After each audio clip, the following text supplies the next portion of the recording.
Hello everyone, আসসালামু আলাইকুম। আশা করি সবাই ভালো আছো। আলহামদুলিল্লাহ আমরাও ভালো আছি। আজকে তোমাদেরকে ঘুরে ঘুরে আমার নানি বাড়িটা দেখাবো। আমার নানির অবস্থা খারাপ শুনে আমরা সবাই সব কাজিনরাই আমার নানিকে দেখতে গিয়েছিলাম, কিন্তু আমার কোনো কাজিনদের আমি ক্যামেরার মধ্যে আনিনি, কারণ আমি যতটা ইজিভাবে ক্যামেরার সামনে আসি আমার কোনো কাজিনরা ওইভাবে আসে না। আর আমার ছোটো মামার দুইটা মেয়ে আছে, ওরা তো কখনো কোনো পরপুরুষের সামনেই যায় না, সেখানে ক্যামেরার সামনে তো বহু দূরের কথা। যাই হোক, ওদের অস্বস্তি হবে বলে আমি ওদেরকে কারোর ক্যামেরায় নিয়ে নিই, শুধু নানি বাড়িটাই তোমাদেরকে ঘুরে ঘুরে দেখাবো। এটা আমার ছোট মামার বাড়ি, আর আমার ছোট মামার এটা একটা বিল্ডিং। এখানে আমার কাজিনরা থাকে আর আমার নানি। আমার এই রুমটা, যে রুমটার ভিতরে এখন আমি প্রবেশ করছি, এই রুমটা হচ্ছে আমার নানির জন্য আমার মামা তৈরি করে দিয়েছিল, অ্যাটাচ বাথ সহ। এটা আমার নানির জন্য। এই বিল্ডিংয়ে আরও দুইটা রুম আছে, ওই দুইটাতে আমার মামাতো ভাই বোনরা থাকে। নানি বাড়িতে এসে এক সময় ধেই ধেই করে ঘুরে বেড়াতাম, এখন কত দায়িত্ব। নানির অবস্থা এতটাই খারাপ ছিল আসলে যে নানির কাছেও যে বসে থাকবো সেটাও হয় না। একজন মেয়ে যখন মা হয় তার সন্তানকে নিয়েই তার ব্যস্ত থাকতে হয়, আর আমার মেয়ে তো কোনো সময় আমার কাছ থেকে এক সেকেন্ডও নড়েনি। এই জন্য নানির কাছে যে আমি 1 ঘন্টা বসে থাকবো সেটাও হয়ে ওঠেনি।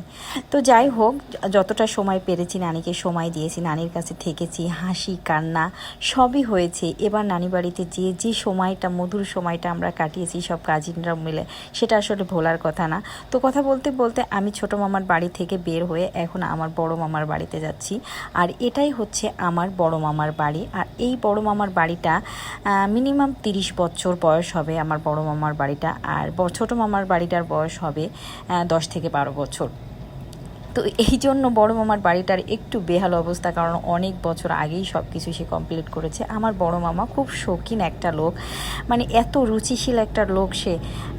দুটো মামাই খুব শৌখিন রুচিশীল, কিন্তু বড় মামা একটু বেশি শৌখিন। যেমন একটা এক্সাম্পল দিই, আমার বড় মামার 3টা রুমের জিনিস প্রতি মাসে 2-3 বার করে চেঞ্জ করে, মানে এক সাইড থেকে আরেক সাইড ঘুরিয়ে ফিরিয়ে দেয় যাতে সৌন্দর্যটা বৃদ্ধি পায়।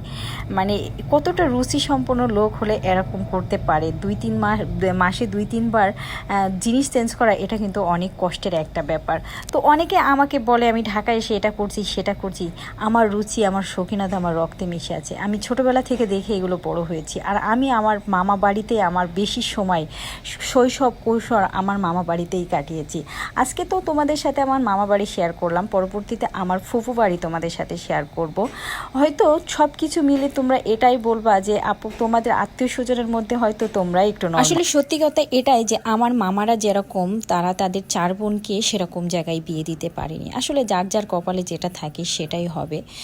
তো যাই হোক, তবে আমার মারা খুব শান্তিতে নিশ্চিন্তে থাকে তার মাকে নিয়ে, তাদের কোনো দায়িত্ব পালন করতে হয় না। আমার মামারা নানিরা সেই সুযোগ দেয় না, তারা খুব যত্নে রেখেছে আমার নানিকে। আমার নানি চলে গেলেও আমাদের দুঃখ হবে না।